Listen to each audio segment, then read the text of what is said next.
കാലത്തൊന്നും അത്ര സന്തോഷിച്ചിട്ടില്ല. അവരെന്താ പറ്റിയെന്നാ? അവനവൻ്റെ കൂട്ടുകാരെ ചേർച്ച് ഒരിക്കലും ഉച്ചൂടെ ഇറങ്ങി പോകാനാണ്. സാറ് പറഞ്ഞ ഈ കൂട്ടിയെ കൂടാത്ത 20 ലക്ഷം രൂപ അവന്മാര് വെറും 10 ദിവസം കൊണ്ടുണ്ടാക്കിയിട്ട് അച്ഛനെ വിളിച്ച് വിവരം പറഞ്ഞല്ലോ.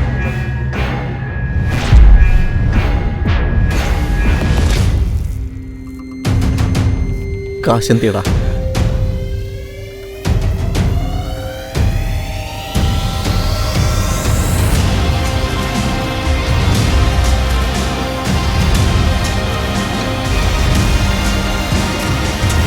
അതൊരു പക്ഷെ അവനുണ്ടായ തോന്നലായിക്കൂടെ.